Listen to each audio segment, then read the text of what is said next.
ನೋಡ್ರಿ ಏ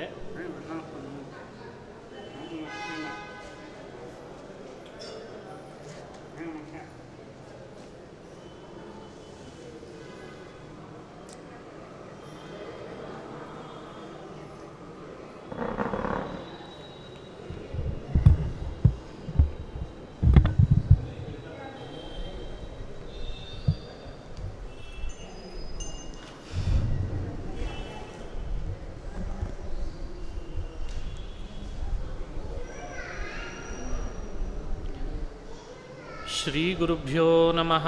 ಹರಿ ಓಂ. ಶುದ್ಧಾನಂದೋರು ಸಂವಿದ್ಯುತಿಬಲಬಹುಲೌದಾರ್ಯವೀರ್ಯಾದಿದೇಹಂ ಚಿಂತಾ ಸಂತಾಪಲೇಪೋದ್ಭವಮೃತಿಮುಖರಾಶೇಷದೋಷಾತಿದೂರಂ ಸದ್ಭಿರ್ವೈರಾಗ್ಯಭಕ್ತಿಶ್ರುತಿಮತಿನಿಯತಧ್ಯಾನಜಜ್ಞಾನಯೋಗಾತ್ ಗಮ್ಯಂ ವಂದೇ ಮುಕುಂದಾಭಿಧಮಮಲಮಲಂ ಬ್ರಹ್ಮವೇದಾಂತವೇದ್ಯಂ ಅಭ್ರಮಂ ಭಂಗರಹಿತಂ ಅಜಡಂ ವಿಮಲಂ ಸದಾ ಆನಂದತೀರ್ಥಮತುಳಂ ಭಜೆ ತಾಪತ್ರಯಾಪಹಂ ಮೂಕೋಪಿ ಯತ್ಪ್ರಸಾದೇನ ಮುಕುಂದಶಯನಾಯತೆ ರಾಜರಾಜಾಯತೆ ರಿಕ್ತೋ ರಾಘವೇಂದ್ರಂ ತಮಾಶ್ರಯೇ ಆಪಾದಮೌಲಿಪರ್ಯಂತಂ ಗುರುಣಾಮಾಕೃತಿಂ ಸ್ಮರೇತ್ ತೇನ ವಿಘ್ನಾಃ ಪ್ರಣಶ್ಯಂತಿ ಸಿದ್ಧ್ಯಂತಿ ಚ ಮನೋರಥಾಃ. ಶ್ರೀ ಹರಿವಾಯು ಗುರುಗಳ ಚರಣಾರವಿಂದಗಳಲ್ಲಿ ಭಕ್ತಿಪೂರ್ವಕ ಪ್ರಣಾಮಗಳನ್ನು ಅರ್ಪಿಸ್ತಾ,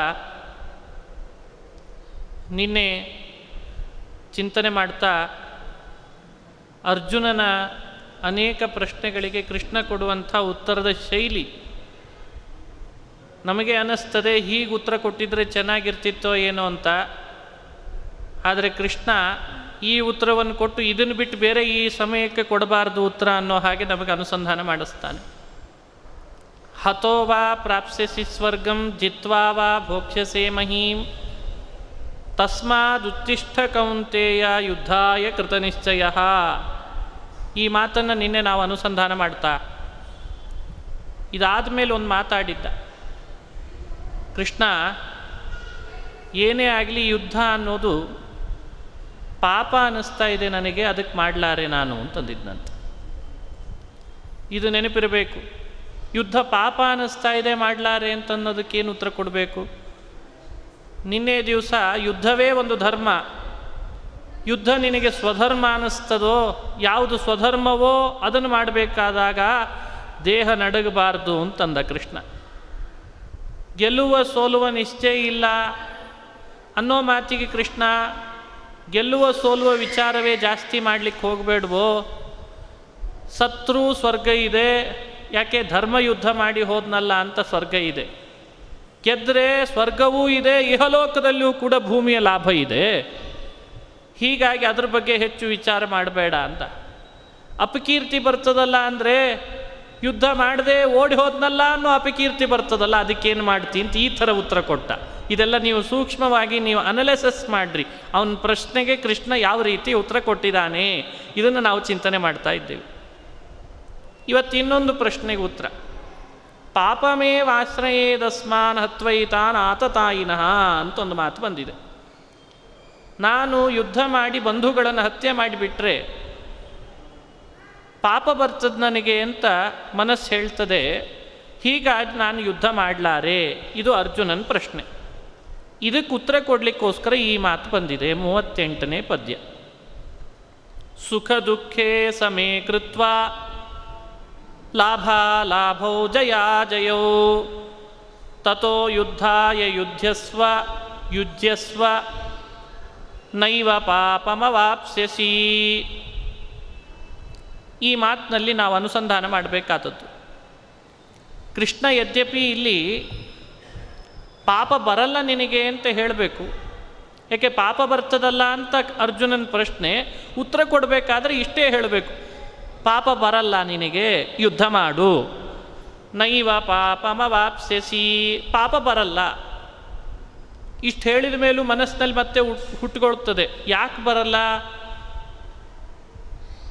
ಪಾಪ ಬರೋದಿಲ್ಲ ಅಂದರೆ ಯಾಕೆ ಬರಲ್ಲ? ಬಂಧುಗಳನ್ನು ಹತ್ಯೆ ಮಾಡಿದರೆ ಪಾಪ ಬರ್ತದೆ ಅಂತ ಶಾಸ್ತ್ರಗಳಲ್ಲಿ ಹೇಳಿಲ್ವೇ?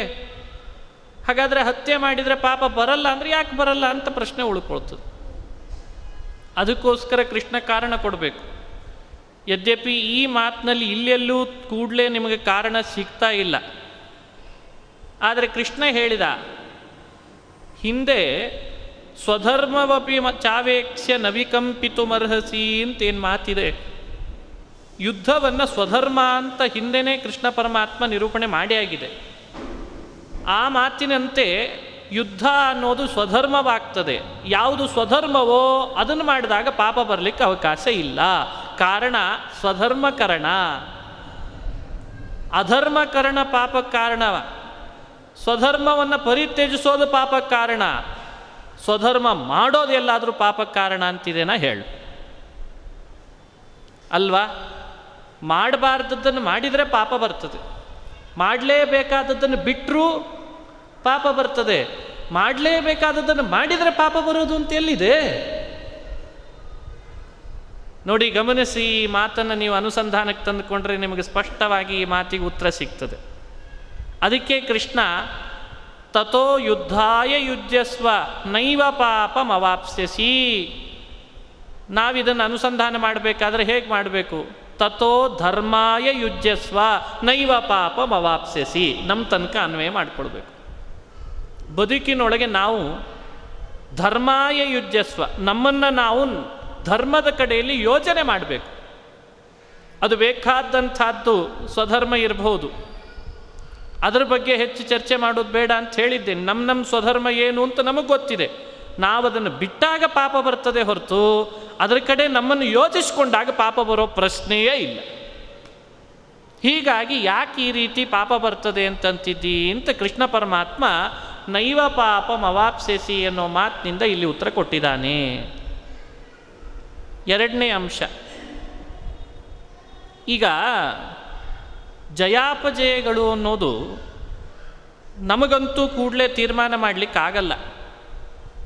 ಒಂದು ವೇಳೆ ಅಪಜಯ ಆಯಿತು, ಸಹಜ ಅಲ್ವಾ? ಅಪಜಯ ಆದ ಕೂಡಲೇ ದುಃಖ ಆಗೋದು.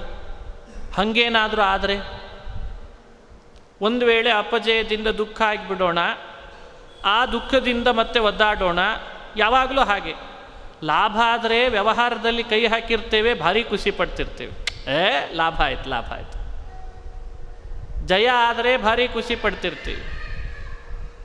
ಲಾಭ ಲಾಭ ಹಾಗೂ ಜಯಾಪಜಯಗಳಲ್ಲಿ ಲಾಭದಿಂದ ಜಯದಿಂದ ಸಂತೋಷ ಆಗ್ತದೆ. ಆದರೆ ಅಲಾಭದಿಂದ ಅಪಜಯದಿಂದ ದುಃಖ ಆಗ್ತದೆ. ಇದು ಲೋಕದಲ್ಲಿ ನಾವು ನೀವು ನೋಡ್ತಾ ಇರುವ ಅಂಶ.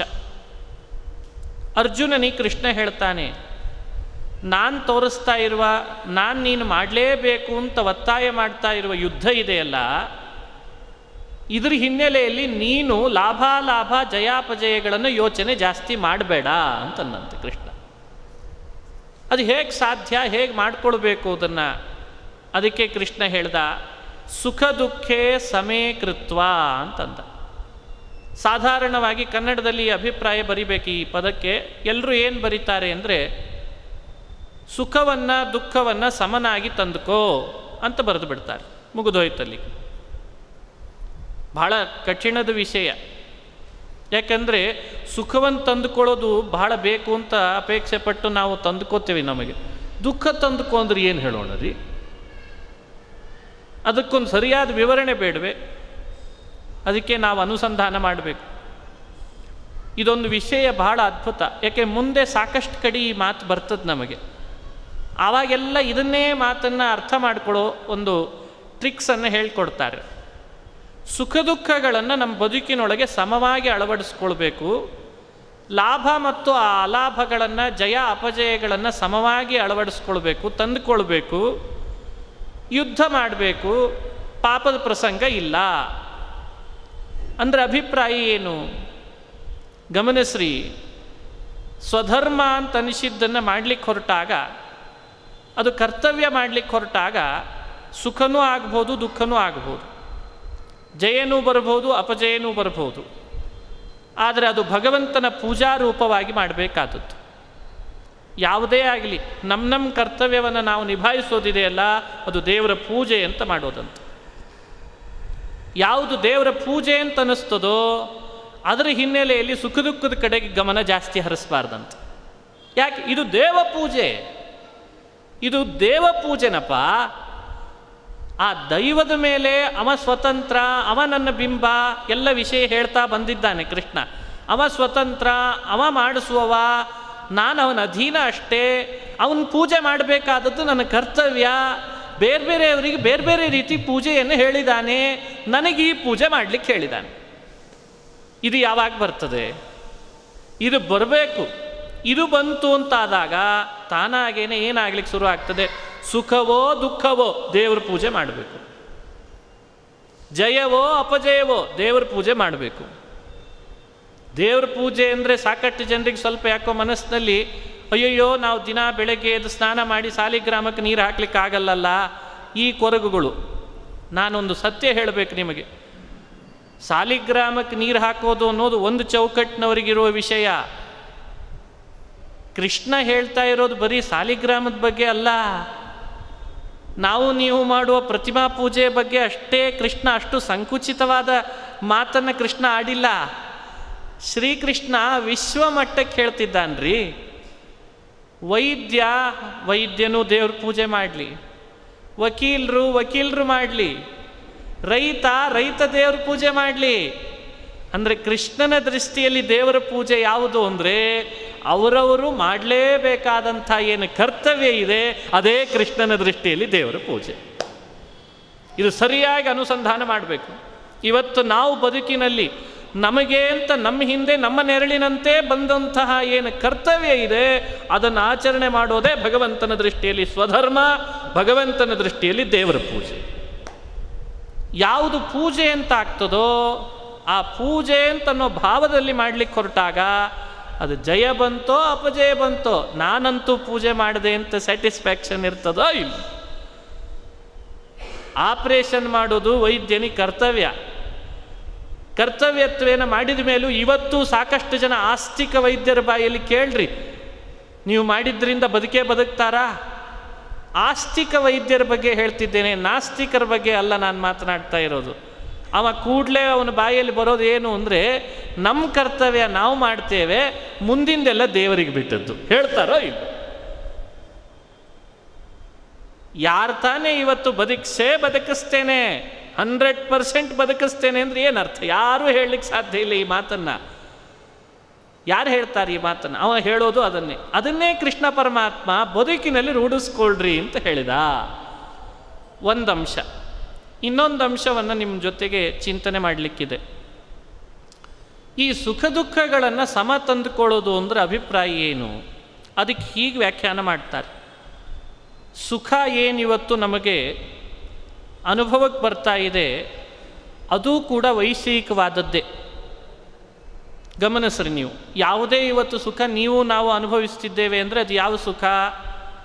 ವೈಷಯಿಕ ಸುಖ, ಅದು ಆತ್ಮ ಸುಖ ಅಲ್ಲ. ಇದು ಸತ್ಯವಾ? ವೈಷಯಿಕ ಸುಖ ಅಂದರೆ ಏನು ಅಂತ ಕನ್ಫ್ಯೂಸ್ ಆಗೋದು ಬೇಡ. ಇದೇನೋ ಹೊಸ ಪದ ಹೇಳಿದ್ರಲ್ಲ ಅಂತ.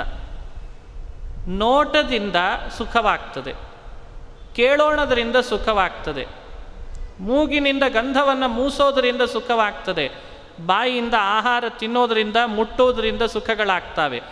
ಈ ಸುಖಗಳಿಗೆ ಶಾಸ್ತ್ರಗಳಲ್ಲಿ ವೈಷಯಿಕ ಅಂತ ಹೆಸರು ಕೊಟ್ಟಿದ್ದಾರೆ. ವಿಷಯ ಪದಾರ್ಥಗಳಿಂದ ಆಗುವಂತಹ ಸುಖಗಳು.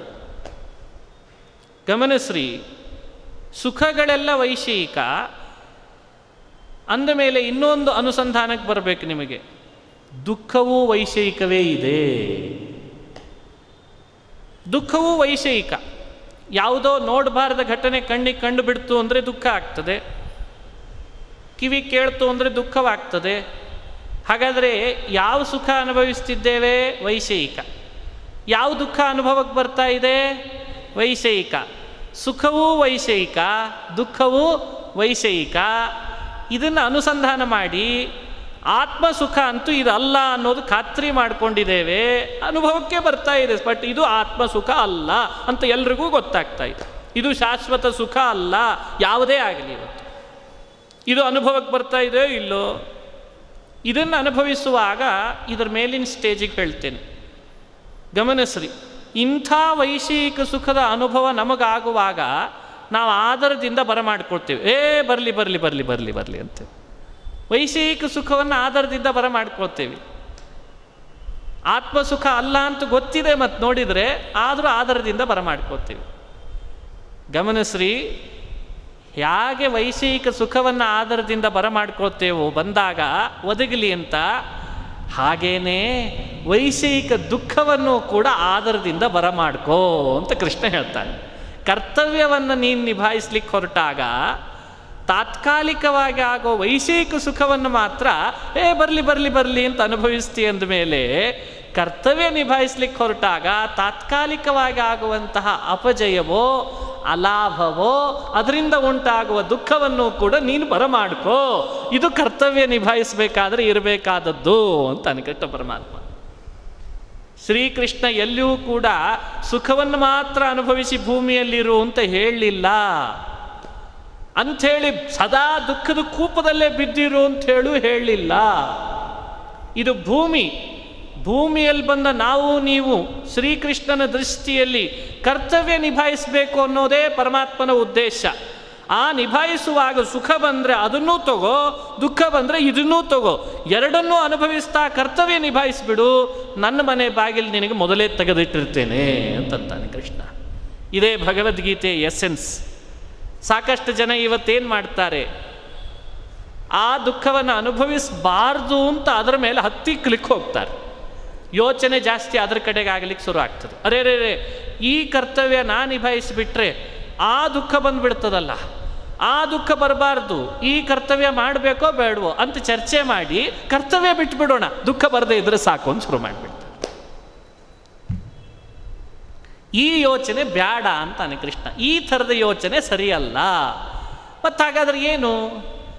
ಇದೇ ಕರ್ತವ್ಯವನ್ನು ನಿಭಾಯಿಸುವಾಗ ನಿನಗೊಬ್ರು ಯಾರಾದರೂ ಎಂಥ ಒಳ್ಳೆ ಕಾರ್ಯ ಮಾಡಿದ್ದೀರಪ್ಪ, ಎಷ್ಟು ರಿಸ್ಕ್ ತೊಗೊಂಡಿದ್ರಿ ಇನ್ನು ಕೆಲಸ ಮಾಡುವಾಗ, ನಿಮಗೊಂದೊಳ್ಳೆ ಪದ್ಮಭೂಷಣ ಕೊಡಿಸೋಣ ಅಂತಿದ್ದೇವೆ ಅಂದರೆ ಬರ್ರಿ ಬರ್ರಿ ಬರ್ರಿ ಅಂತ ಆಧಾರದಿಂದ ಬರಮಾಡಿಕೊಂಡು ಸ್ವೀಕಾರ ಮಾಡ್ತಾರೆ. ಅದೇ ಆ ಕೆಲಸ ಮಾಡುವಾಗ ಅಷ್ಟು ರಿಸ್ಕ್ ತಗೊಂಡು ಅಷ್ಟೆಲ್ಲ ನಿಭಾಯಿಸಲಿಕ್ಕೆ ಕಷ್ಟಪಟ್ಟ ದುಃಖವನ್ನು ಅನುಭವಿಸ್ಲಿಕ್ಕೆ ಮಾತ್ರ ಬೇಡ ಅಂದರೆ ಹೇಗೆ ಸಾಧ್ಯ? ಇದೇ ಕೃಷ್ಣ ಪರಮಾತ್ಮ ನಮಗೆ ಕೊಡುವ ಸಂದೇಶ. ಯಾವುದೇ ಬದುಕಿನಲ್ಲಿ ನಿನಗಾಗಿ ವಿಹಿತವಾದ ಏನು ಕರ್ತವ್ಯ ಇದೆ ಅದನ್ನು ನೀ ನಿಭಾಯಿಸುವಾಗ ಅದರಿಂದ ಬರುವ ಕೀರ್ತಿ, ಅದರಿಂದ ಬರೋ ಶಾಲು ಶಕಲಾತಿ, ಅದರಿಂದ ಬರುವಂಥ ಪಬ್ಲಿಸಿಟಿ ಅವನ್ನೆಲ್ಲ ಆಧಾರದಿಂದ ಬರಮಾಡ್ಕೊಳ್ತಿ ಅಂತ ಆದಮೇಲೆ ಅದೇ ಕರ್ತವ್ಯ ನಿಭಾಯಿಸುವಾಗ ಸ್ವಲ್ಪ ವೈಷಯಿಕವಾದ ದುಃಖ ಬರ್ತದೆ. ಅದನ್ನೂ ಕೂಡ ಇಷ್ಟೇ ಸುಖದಂತೆ ಆಧಾರದಿಂದ ಬರಮಾಡ್ಕೋ. ಇದು ಸಮೀಕೃತ್ವ ಅನ್ನೋ ಮಾತಿನ ಅಭಿಪ್ರಾಯ. ಸುಖ ದುಃಖೇ ಸಮೀಕೃತ್ವ ಲಾಭಾಲಾಭವು ಜಯಾಜಯವು ಅಂದಾಗ ಸಮೀಕೃತ್ವ ಅನ್ನೋ ಮಾತಿನಿಂದ ಈ ಅನುಸಂಧಾನ ಬರಲಿ ಅಂತಂತಾನೆ. ಇದು ಬಂತು ಅಂದರೆ ನಮ್ಮಷ್ಟು ಉತ್ತಮರೇ ಯಾರೂ ಇಲ್ಲ. ನಾವು ಆವಾಗ ದೊಡ್ಡ ವ್ಯಕ್ತಿಗಳು ಅನ್ನಿಸ್ಕೊಳ್ತೀವಿ. ಇದು ನಿಭಾಯಿಸ್ಕೊಳ್ಳೋದು ಬರಬೇಕು. ಆ ಸುಖವನ್ನು ಆಧರಿಸೋದು ಎಷ್ಟು ಚೆನ್ನಾಗಿ ಕಲ್ತಿದ್ದೇವೋ ಆ ವೈಷಯಿಕ ಸುಖವನ್ನು ದುಃಖವನ್ನು ಅಷ್ಟೇ ಆಧಾರದಿಂದ ಬರಮಾಡ್ಕೊಳ್ಳೋದು ಕಲ್ತೀವಿ ಅಂತಂದರೆ ನಮ್ಮ ಕರ್ತವ್ಯದಿಂದ ನಾವು ಮೇಲೆ ಬರ್ತೇವೆ. ಹೀಗಾಗಿ ಕೇವಲ ಅರ್ಜುನನಿಗಷ್ಟೇ ಅಭಿಪ್ರಾಯ ಅಲ್ಲ, ಇದು ನಮಗೂ ಹೇಳಿದ್ದು ಅರ್ಜುನನಿಗೂ ಹೇಳಿದ್ದು. ಅದನ್ನು ಕೃಷ್ಣ ತೋರಿಸಿಕೊಟ್ಟ. ಹೀಗೆ ಮಾಡೋದನ್ನು ಯಾರು ಯೋಚನೆ ಮಾಡಿ ಕಲಿತಾರೋ ಅಂಥವರಿಗೆ ಪಾಪದ ಪ್ರಸಂಗ ಬರಲ್ಲ. ಅಂಥವರಿಗೆ ಪಾಪ ಬರ್ತದೆ ಅಂತ ತಿಳಿಬೇಡ. ಯಾಕೆ? ಭಕ್ತಿಪೂರ್ವಕವಾಗಿ ಶ್ರದ್ಧೆಯಿಂದ ಹೇಳಿದ ಕರ್ತವ್ಯ ನಿಭಾಯಿಸ್ಲಿಕ್ಕೆ ಹೊರಟಿರೋಣದ್ರಿಂದ ಸುಖ ದುಃಖದ ಕಡೆ ಹೆಚ್ಚು ತಲೆ ಕೆಡಿಸ್ಕೊಳ್ಳಿಲ್ಲ. ಆದ್ದರಿಂದ ಆ ಕರ್ತವ್ಯವನ್ನು ದೇವರ ಪೂಜೆಯಾಗಿ ಮಾಡಿದ್ದಕ್ಕೆ ನೈವ ಪಾಪಮವಾಪ್ಸ್ಯಸಿ, ಈ ಕರ್ತವ್ಯ ಮಾಡಿದಾಗ ಪಾಪದ ಪ್ರಸಂಗ ಇಲ್ಲ ನಿನಗೆ. ಸಾಕಷ್ಟು ಜನರ ಪ್ರಶ್ನೆ ಅದೇ, ಪಾಪ ಬರದೇ ಇರೋ ಹಾಗೆ ಕೆಲಸ ಮಾಡೋದು ಹೇಗೆ ಅಂತ ಪ್ರಶ್ನೆ ಕೇಳ್ತಿರ್ತಾರೆ. ಬೇರೆ ಏನು ಉತ್ತರ ಇಲ್ಲ. ಕೃಷ್ಣನ ದೃಷ್ಟಿಯಲ್ಲಿ ಇಷ್ಟೇ, ಮಾಡೋ ಕರ್ತವ್ಯ ದೇವರ ಪೂಜೆ ಆಗಬೇಕು, ಸುಖ ದುಃಖಗಳನ್ನು ಸಮವಾಗಿ ಗ್ರಹಿಸಬೇಕು, ಮಾಡ್ತಾ ಹೋಗು, ಪಾಪ ಬರಲ್ಲ. ಇದಕ್ಕಿಂತ ಬೇರೆ ಏನು ಉತ್ತರ ಕೊಡ್ಲಿಕ್ಕೆ ಸಾಧ್ಯ?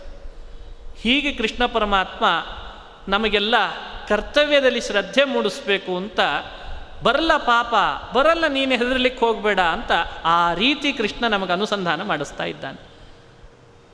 ಇದನ್ನು ಮಾಡೋದು ಅಭ್ಯಾಸ ಮಾಡಿಕೊಳ್ಬೇಕು. ಸ್ತ್ರೀಯರಾಗಲಿ ಪುರುಷರಾಗಲಿ ತಮ್ಮ ಕರ್ತವ್ಯ ತಮಗಾಗಿ ಅಂತೇನಿದೆ ಅದನ್ನು ಅವರು ಗುರುತಿಸ್ಕೊಂಡು ಅಲ್ಲಿ ಭಗವಂತನನ್ನು ಕಾಣ್ತಾ ಹೋಗಬೇಕು. ಮಕ್ಕಳನ್ನು ಆಡೋಡಿಸೋದಿರಲಿ, ಯಜಮಾನನಿಗೆ ಉಪಚಾರ ಮಾಡೋದಿರಲಿ, ಅಡಿಗೆಗಳಿರಲಿ, ಮನೆ ಶುದ್ಧಿ ಮಾಡೋದಿರಲಿ, ಪಾತ್ರೆ ತೊಳೆಯೋದಿರಲಿ, ಆಫೀಸಿಗೆ ಹೋಗೋದಿರಲಿ, ಆಫೀಸ್ನಲ್ಲಿ ಕಸ್ಟಮರ್ ಜೊತೆಗೆ ವ್ಯವಹಾರ ಇರಲಿ, ಎಲ್ಲವೂ ದೇವರ ಪೂಜೆನೇ.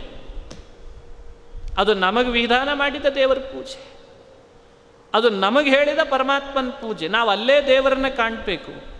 ಅಲ್ಲಿ ದೇವರನ್ನ ಕಾಣುವಾಗಲೂ ಸುಖ ದುಃಖಗಳನ್ನು ಸಮವಾಗಿ ಗ್ರಹಿಸೋದನ್ನು ಅಭ್ಯಾಸ ಮಾಡಿಕೊಳ್ಬೇಕು. ಇದಕ್ಕಿಂತ ದೊಡ್ಡ ದೇವರ ಪೂಜೆ ಯಾವುದಿದೆ? ಇದನ್ನು ನೀ ಮಾಡಿದಾಗ ಪಾಪ ಬರೋ ಪ್ರಸಂಗ ಇಲ್ಲ ಅಂತಂತಾನೆ ಕೃಷ್ಣ ಪರಮಾತ್ಮ. ಇದಾದ ಮೇಲೆ ಪಾಪಮೇವಾಶ್ರಯೇದಸ್ಮಾತ್ ಈ ಮಾತಿಗೆ ಉತ್ತರ ಕೊಟ್ಟದ್ದಾಯಿತು.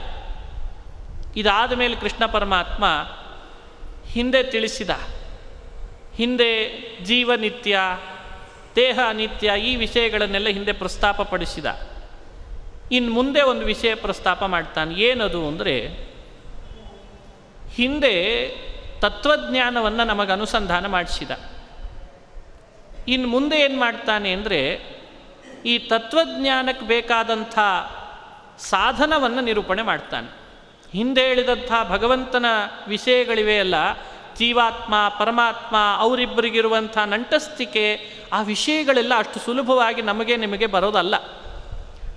ಅದು ಬರಬೇಕು ಅಂತಾದರೆ ಅದಕ್ಕಾಗೇ ಒಂದು ಸಾಧನೆ ಇದೆ ಅಂತ. ಆ ಭಗವಂತ ಜನಜನಿತವಾಗಿ ಎಲ್ಲೆಡೆ ವ್ಯಾಪಿಸಿದಾನೆ ಅಂತ ಶಬ್ದದಿಂದ ಹೇಳ್ತಿದ್ದೇವೆ ನಾವಷ್ಟೇ, ಆದರೆ ಸಾಕ್ಷಾತ್ಕಾರ ಆಗಿದೆಯಾ? ಶಬ್ದದಿಂದ ಮಾತನಾಡ್ತೀವಿ, ಎಲ್ಲ ಶಬ್ದದಲ್ಲಿ ಮುಳುಗಿಸಿದ್ದೇವಷ್ಟೇ. ಆದರೆ ಆ ವಿಷಯ ಏನು ಅನ್ನೋದು ನಮಗೆ ಅನುಸಂಧಾನಕ್ಕೆ ಬರಬೇಕಾದ್ರೆ ಬಹಳ ಕಠಿಣ. ಅದಕ್ಕಾಗೇ ಒಂದು ಸಾಧನೆ ಇದೆ. ಎಲ್ಲೆಡೆ ಭಗವಂತ ಕಾಣಬೇಕಾದ್ರೆ ಅದಕ್ಕಾಗಿ ಒಂದು ಸಾಧನೆ ಇದೆ. ಅದನ್ನು ಮಾಡಬೇಕು. ಅದು ಬೇರೆ ಯಾವುದೂ ಅಲ್ಲ, ನಿಷ್ಕಾಮ ಕರ್ಮಾನುಷ್ಠಾನ. ಅದನ್ನು ನಿವೃತ್ತ ಕರ್ಮ ಅಂತ ಕರೀತಾನೆ ಕೃಷ್ಣ. ಯಾವ ಫಲದ ಆಸೆ ಇಲ್ಲದೇನೆ ನಮಗೆ ಹೇಳಿದಂಥ ಕರ್ತವ್ಯವನ್ನು ನಿಭಾಯಿಸ್ತಾ ನಾವು ಹೋಗಬೇಕು, ದೇವರ ಪ್ರೀತಿಯಾಗಲಿ ಅಂತ ಈ ಥರದ ಕರ್ಮಾನುಷ್ಠಾನವನ್ನು ಕೃಷ್ಣ ಮುಂದೆ ಬೋಧನೆ ಮಾಡಲಿಕ್ಕೆ ಶುರು ಮಾಡ್ತಾನೆ.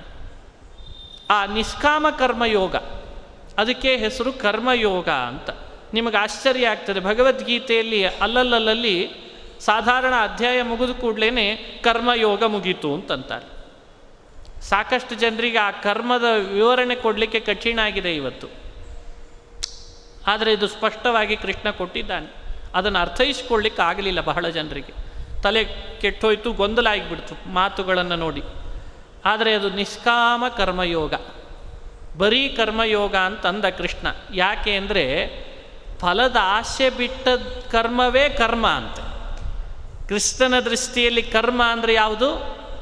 ಫಲದ ಆಸೆಯನ್ನು ಬಿಟ್ಟು ಮಾಡೋದೇ ಕರ್ಮ ಅಂತೆ. ಆ ಕರ್ಮವೇ ದೇವರ ಪ್ರೀತಿ, ಆ ಕರ್ಮವೇ ಮೋಕ್ಷ ಕೊಡೋದು, ಆ ಕರ್ಮವೇ ಹಿಂದೆ ಹೇಳಿದ ತತ್ವಜ್ಞಾನವನ್ನು ನಮಗೆ ಸಾಕ್ಷಾತ್ಕಾರ ಮಾಡಿಸೋದು. ಆ ಕರ್ಮ ನಾವು ಮಾಡಲಿಕ್ಕೆ ಶುರು ಮಾಡಬೇಕು. ಯಾವಾಗ ಶುರು ಮಾಡ್ತೇವೋ ಆಗ ನಮ್ಮ ವ್ಯಕ್ತಿತ್ವವೇ ಬೇರೆಯಾಗಿ ಕಾಣಿಸ್ತದೆ. ಜಗತ್ತು ನಮ್ಮನ್ನು ನೋಡೋ ಬಗೆ ಬೇರೆ ಆಗ್ತದೆ, ನಮ್ಮ ಮಾತು ಬೇರೆ ಆಗ್ತದೆ, ನಮ್ಮ ನೋಟ ಬೇರೆ ಆಗ್ತದೆ. ನಿಷ್ಕಾಮ ಕರ್ಮ ಮಾಡುವವನ ನೋಟ, ಅವನ ದೇಹದ ಬಾಡಿ ಲ್ಯಾಂಗ್ವೇಜ್ ಎಲ್ಲವೂ ವ್ಯತ್ಯಾಸ ಆಗ್ತದೆ. ಅವನ ಯೋಚನೆಗಳು ಬೇರೆಯಾಗಿರ್ತವೆ.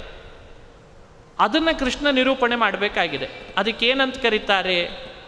ಯೋಗ ಅಂತ ಇನ್ನೊಂದು ಹೆಸರು ಅದಕ್ಕೆ ಯೋಗ ಅಂತ. ಯೋಗ ಅಂದರೆ ಏನು? ಉಪಾಯ ಅಂತ ಅರ್ಥ. ಯಾವುದಕ್ಕೆ ಉಪಾಯ? ಹಿಂದೆ ತೋರಿಸಿದಂಥ ಜೀವ ಪರಮಾತ್ಮರ ತತ್ವಜ್ಞಾನವನ್ನು ತೋರಿಸ್ಲಿಕ್ಕಿರುವಂಥ ಉಪಾಯ, ಅದೇ ಯೋಗ. ಅದಕ್ಕೆ ಕರ್ಮಯೋಗ ಅಂತ ಹೆಸರು, ನಿಷ್ಕಾಮ ಕರ್ಮ ಅಂತ ಹೆಸರು. ಅದು ಬೇರೆ ಬೇರೆ ಹೆಸರಿದೆ, ಇರಲಿ. ಅದನ್ನು ಮುಂದೆ ನಿರೂಪಣೆ ಮಾಡಬೇಕಾಗಿದೆ ಕೃಷ್ಣ. ಈಗ ಹೇಳುವಾಗ ಜ್ಞಾನದ ಬಗ್ಗೆ ಹೇಳಿದೆ, ಮುಂದೆ ಹೇಳುವಾಗ ಯೋಗದ ಬಗ್ಗೆ ಹೇಳ್ತಿದ್ದೇನೆ ಅಂತ ಶುರು ಮಾಡ್ತಾನೆ ಕೃಷ್ಣ.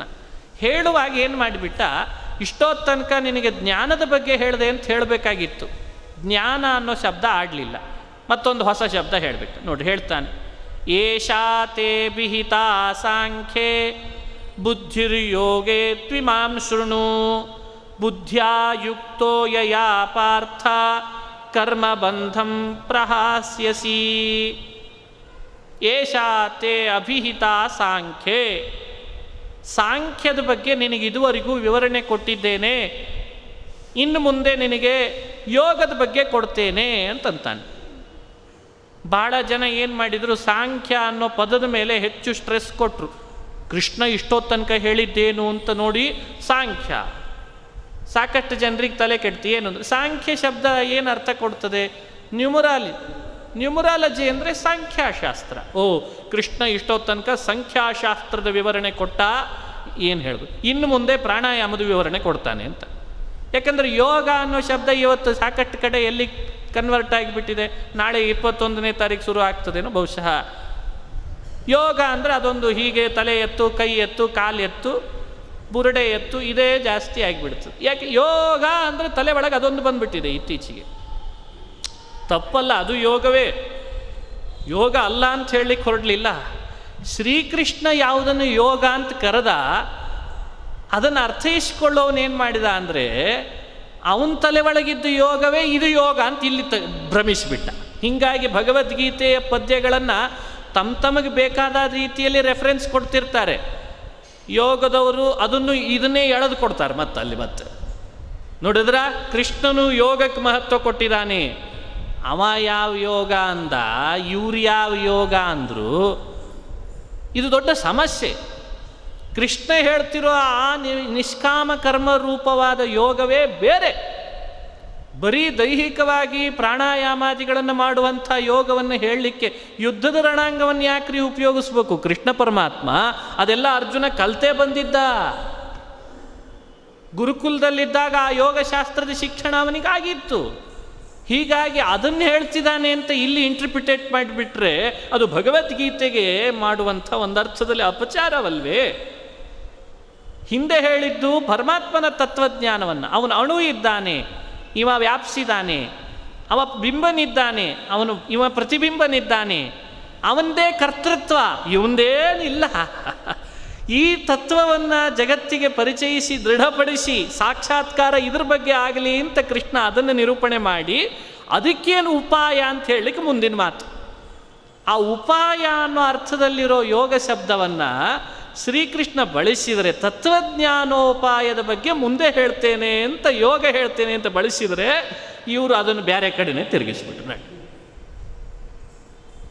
ಯಾವ ಯೋಗವನ್ನು ಹೇಳೋಣದ್ರಿಂದ ಕರ್ಮಬಂಧಂ ಪ್ರಹಾಸ್ಯಸಿ ಅಂದ ಕೃಷ್ಣ ಪರಮಾತ್ಮ. ನಾನು ತೋರಿಸುವಂಥ ಈ ಯೋಗದಿಂದ ನೀನು ಇದನ್ನು ತಿಳಿದ್ರೆ, ಇದನ್ನು ನಿನ್ನ ಆಚರಣೆಯಲ್ಲಿ ನೀನು ದಿನನಿತ್ಯ ಅಳವಡಿಸ್ಕೊಂಡ್ರೆ ಕರ್ಮಬಂಧಂ ಪ್ರಹಾಸ್ಯಸಿ. ನೋಡಿದ್ರ, ನಮ್ಮ ಕರ್ಮಬಂಧನ ಅಥವಾ ಕರ್ಮಬಂಧನ ರೂಪವಾದ ಸಂಸಾರ ಅದೇ ನಮ್ಮಿಂದ ದೂರ ಸರಿದು ಬಿಡ್ತದೆ. ಸಂಸಾರ ಬಂಧನದಿಂದ ಮುಕ್ತರಾಗಲಿಕ್ಕೆ ಪರಮಾತ್ಮ ನಿರೂಪಿಸುವ ನಿಷ್ಕಾಮ ಕರ್ಮ ಯೋಗಕ್ಕಿಂತ ಜಗತ್ತಿನಲ್ಲಿ ಮತ್ತೊಂದು ಯಾವ ಉಪಾಯವೂ ಇಲ್ಲ. ಸಾಕಷ್ಟು ಬಂಧನಕ್ಕೆ ಒಳಪಡ್ತೇವೆ ನಾವಿವತ್ತು.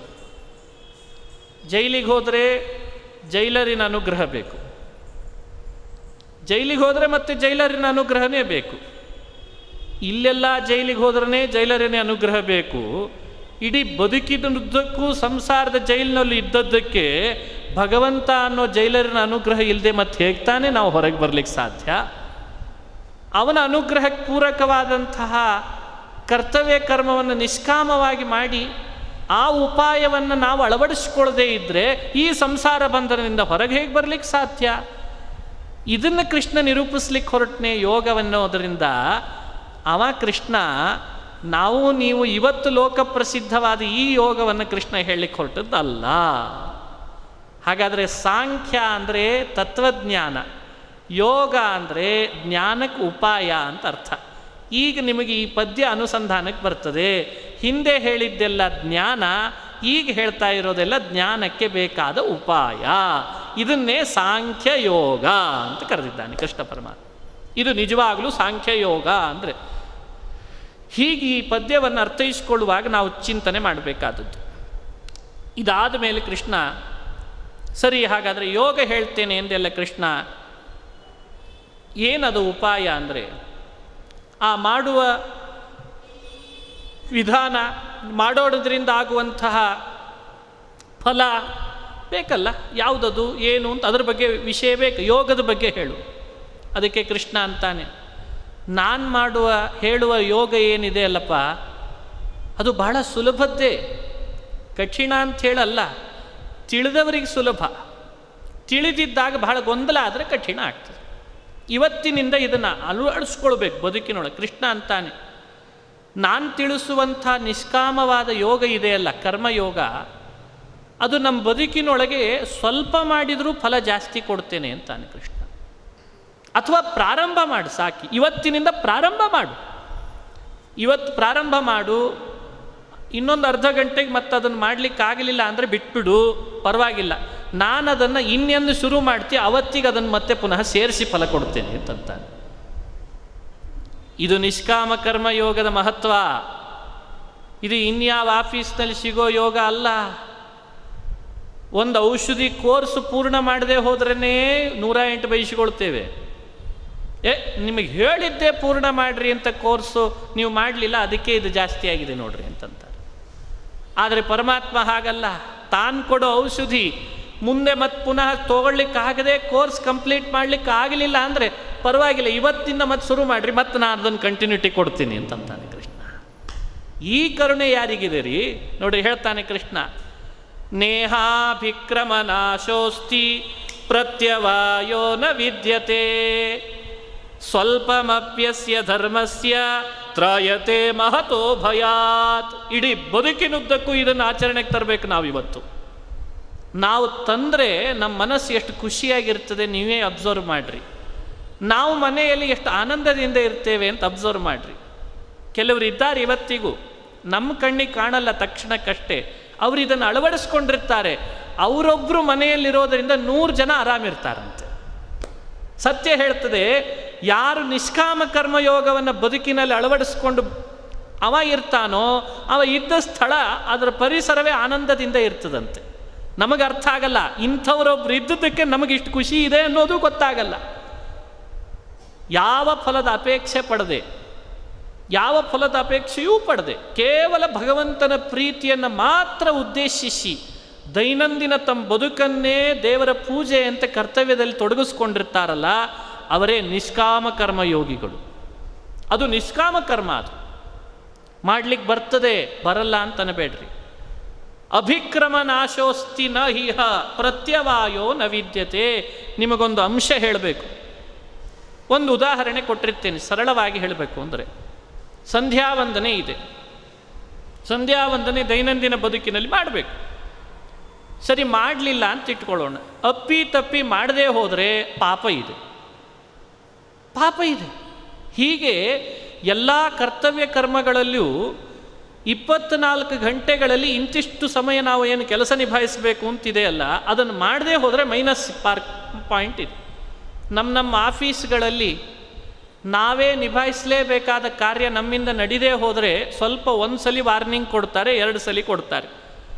ಕೊನೆಗೆ ಅದನ್ನು ನಿಭಾಯಿಸಲಿಲ್ಲ ಅಂದರೆ ಅದಕ್ಕೆ ಏನು ಹಾಕಬೇಕೋ ಅದಕ್ಕೆ ದಂಡ ಹಾಕೇ ಬಿಡ್ತಾರೆ. ಅಲ್ಲೇನೋ ಒಂದು ಕಟ್ ಮಾಡ್ತಾರೆ ಅಂತಾರಲ್ಲ, ಅದೇನೋ PF ಏನೋ ಒಂದು ಕಟ್ ಮಾಡ್ತಾರೋ ಇಲ್ಲ, ಮೈನಸ್ ಹಾಕ್ತಾರೋ ಇಲ್ಲ.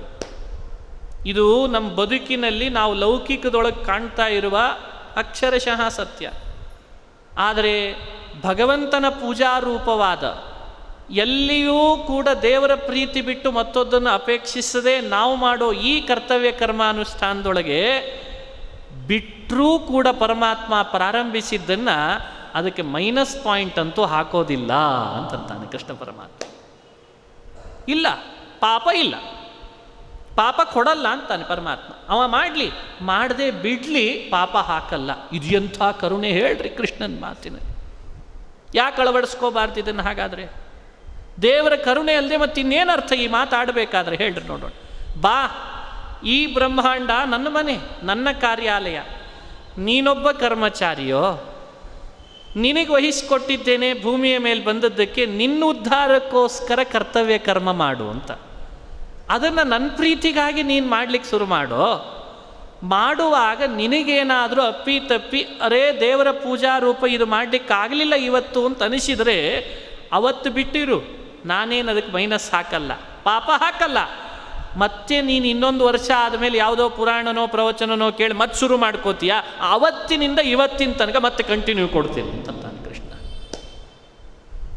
ಕೊಡ್ತಾರಾ? ಲೌಕಿಕದಲ್ಲಿ ಒಂದು ಕಂಪ್ನಿಯಲ್ಲಿ ಕೆಲಸ ಮಾಡಿ ಇನ್ನೊಂದು ಕಂಪ್ನಿಗೆ ಹೋಗೋ ಅಷ್ಟರಲ್ಲಿ ಎಕ್ಸ್ಪೀರಿಯನ್ಸ್ ಲೆಟರ್ ಕೊಡಲಿಕ್ಕೆ 100 ಸಲ ಅಲೆದಾಡಿಸ್ತಾರಂತ. ಇವತ್ತು ಎಕ್ಸ್ಪೀರಿಯನ್ಸ್ ಲೆಟರ್ ಕೊಡಲ್ಲ.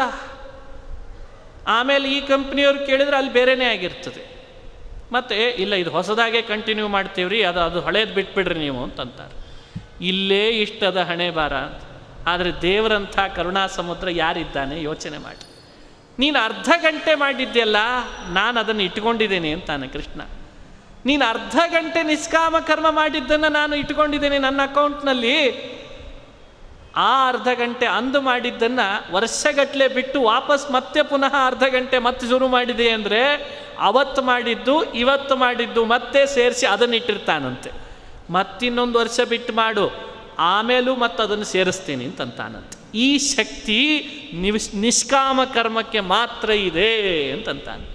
ಇದು ಕರುಣೆಯಿಂದ ಪರಮಾತ್ಮ ಜಗತ್ತಿಗೆ ತೋರಿಸಿಕೊಡ್ತಾ ಇರುವ ಯೋಗ, ಅದು ನಿಷ್ಕಾಮ ಕರ್ಮಯೋಗ. ಇಂಥ ಕರ್ಮಯೋಗದಲ್ಲಿ ನಮ್ಮನ್ನು ತೊಡಗಿಸ್ಕೊಂಡ್ರೆ ಹಿಂದೆ ಹೇಳಿದ ತತ್ವ ಸಾಕ್ಷಾತ್ಕಾರ ಆಗಲಿಕ್ಕೆ ಸಾಧ್ಯ. ಭಗವಂತನ ಸಾಕ್ಷಾತ್ಕಾರ ಆಗೋದೇ ಇಂಥ ಕರ್ಮಯೋಗದಿಂದ. ಅದಕ್ಕೆ ಕೃಷ್ಣ ಅಂದ, ನೇಹ ಅಭಿಕ್ರಮ ನಾಶೋಸ್ತಿ ಪ್ರತ್ಯವಾಯೋ ನ ವಿದ್ಯತೆ. ಅಭಿಕ್ರಮ ಅಂದರೆ ಉಪಕ್ರಮ, ಪ್ರಾರಂಭ ಅಂತ ಅರ್ಥ. ಪ್ರಾರಂಭ ಮಾಡಿ ಮುಂದುವರಿಸ್ಲಿಕ್ಕಾಗದೆ ಬಿಟ್ಟರೂ ನಾ ಫಲ ಕೊಡ್ತೇನೆ, ಪಾಪ ಅಂತೂ ಇಲ್ಲ. ಜಾಸ್ತಿ ಮಾಡಲಿಕ್ಕಾಗಲಿಲ್ಲ, ಅಲ್ಪ ಮಾಡ್ತೇನೆ ಅಂತ ಅಲ್ಪ ಮಾಡಿದರೂ ನಾನು ಅದಕ್ಕೆ ಅನುಗ್ರಹ ಮಾಡ್ತೇನೆ, ಅದಕ್ಕೂ ಹೆದರೋ ಕಾರಣ ಇಲ್ಲ. ನೋಡಿ, ಈ ಮಾತಿನ ಮರ್ಮ ನಿಮಗೀಗ ಅರ್ಥ ಆಗ್ತದೆ. ನೇಹಾಭಿಕ್ರಮ ನಾಶೋಸ್ತಿ ಪ್ರತ್ಯವಾಯೋ ನ ವಿದ್ಯತೆ ಸ್ವಲ್ಪಮಪ್ಯಸ್ಯ ಧರ್ಮಸ್ಯ ತ್ರಾಯತೆ ಮಹತೋ ಭಯಾತ್. ಸ್ವಲ್ಪಮಪ್ಯಸ್ಯ ಧರ್ಮಸ್ಯ ತ್ರಾಯತೆ ಮಹತೋ ಭಯಾತ್. ಅಲ್ಪವಾಗಿ ಮಾಡಿಯೂ ಕೂಡ ನಾವು ನಿಷ್ಕಾಮವಾಗಿ ಮಾಡಿದ್ದೇವೆ ಅಂತಾದರೆ ನಮಗೆಂಥೆಂಥ ಅನರ್ಥಗಳಾಗುವ ಸಂಭವ ಇದ್ದರೂ ಅಲ್ಪ ನಿಷ್ಕಾಮ ಕರ್ಮ ಮಾಡಿದವನನ್ನೂ ನೋಡಿ ಪರಮಾತ್ಮ ಆ ಭಯ ಬರದೇ ಇರೋ ಹಂಗೆ ಮಾಡಿಬಿಡ್ತಾನೆ. ಇನ್ನೂ ಏನು ಹೇಳಬೇಕು ಹೇಳಿ, ಇನ್ನೂ ಏನು ಬೇಕು? ಅದಕ್ಕೆ ಅಂತಾರೆ, ಬದುಕಿನೊಳಗೆ ನಾವು ಅಳವಡಿಸ್ಕೊಳ್ಬೇಕಾದದ್ದು ಅದು. ಅದಕ್ಕೆ ಇವತ್ತಿನ ದೃಷ್ಟಿಯಲ್ಲಿ ನೀವು ಎದ್ದೇ ಹೇಳ್ತೇವೆ, ಹೇಳದೆ ಮಲಗಲಿಕ್ಕೆ ಸಾಧ್ಯ ಇಲ್ಲ ಯಾವಾಗಲೂ. ಅದೇ ಸ್ವಲ್ಪ ಸೂರ್ಯೋದಯಕ್ಕೆ ಎದುರಾಯ್ತಪ್ಪ, ಅದೇ ಸೂರ್ಯೋದಯಕ್ಕೆ ಎದುರಾಯ್ತು, ಎದ್ದೇ ಹೇಳ್ತೇವ್ರಿ, ಅದೇ ಸೂರ್ಯೋದಯಕ್ಕೆ ಎದುರಾಯ್ತು, ಏನು ತಪ್ಪು? ಆಮೇಲಾದರೂ ಹೇಳೋರೇನಾ?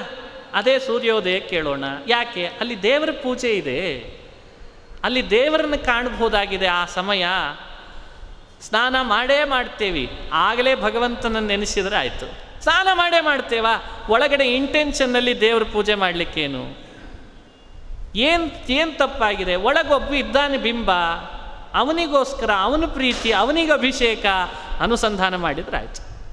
ಮಾಡೇ ಮಾಡ್ತೀವಿ ಊಟ, ಆಫೀಸಿಗೆ ಹೋಗ್ತೀವಿ, ಹಣ ತಂದೇ ತರ್ತೇವೆ, ಸಾಮಾನು ತರ್ತೇವೆ, ಮನೆ ಸಾಕ್ತೇವೆ, ನಾವಿದ್ದೇವೆ. ಎಲ್ಲ ನಡೀತಾ ಇದೆ ಬದುಕಿನೊಳಗೆ.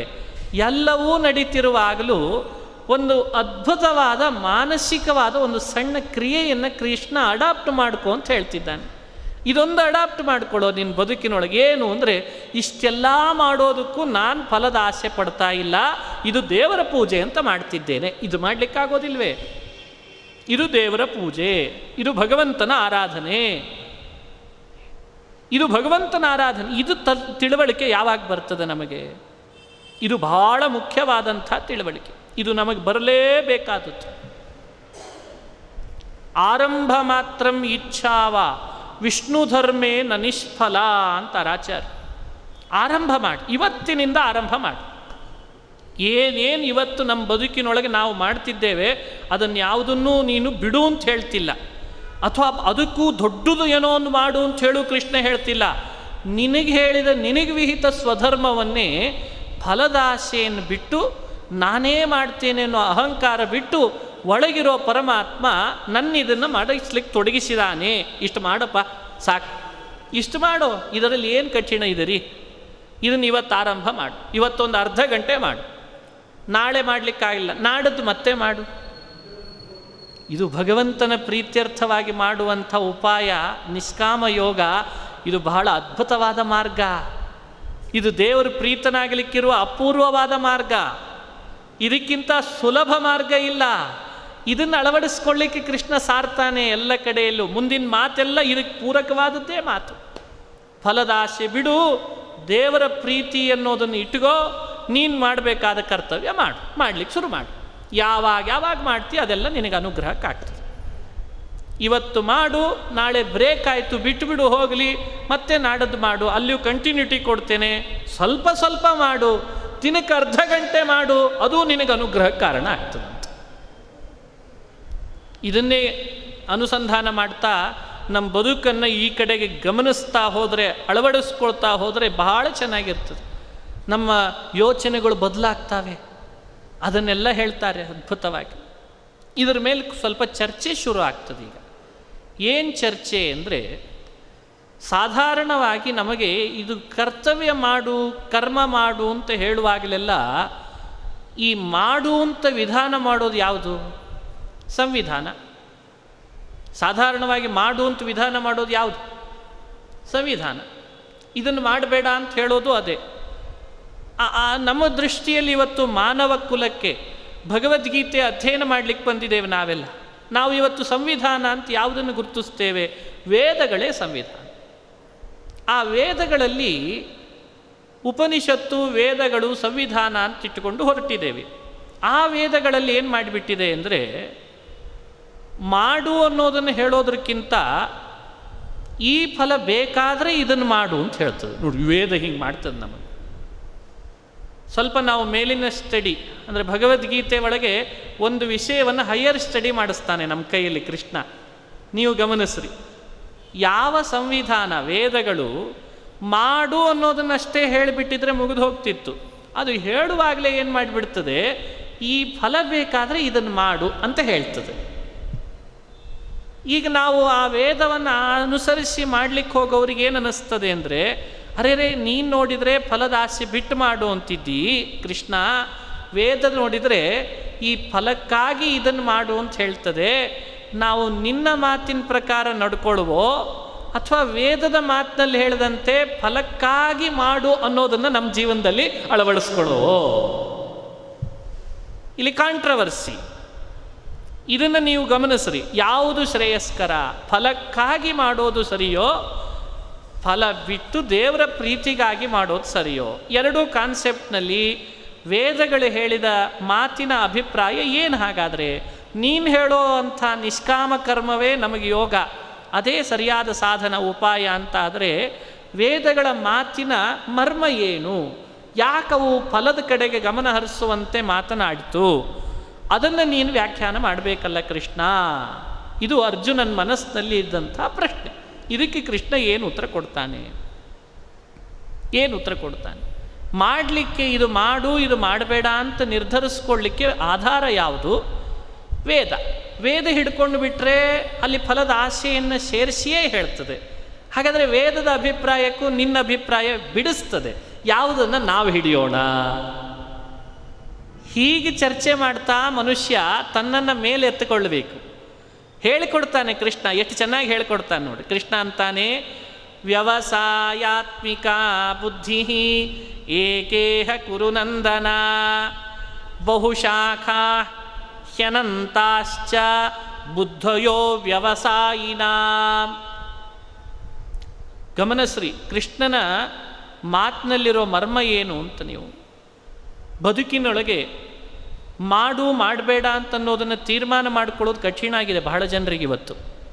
ಯಾಕಂದರೆ ಯಾರೋ ಒಬ್ಬರು ಅದನ್ನು ಮಾಡು ಅಂತಿರ್ತಾರೆ, ಇನ್ನೊಬ್ಬರು ಬಂದು ಅದನ್ನು ಮಾಡಬಾರ್ದು ಅಂತಂತಾರೆ. ಕೃಷ್ಣಾರ್ಪಣ.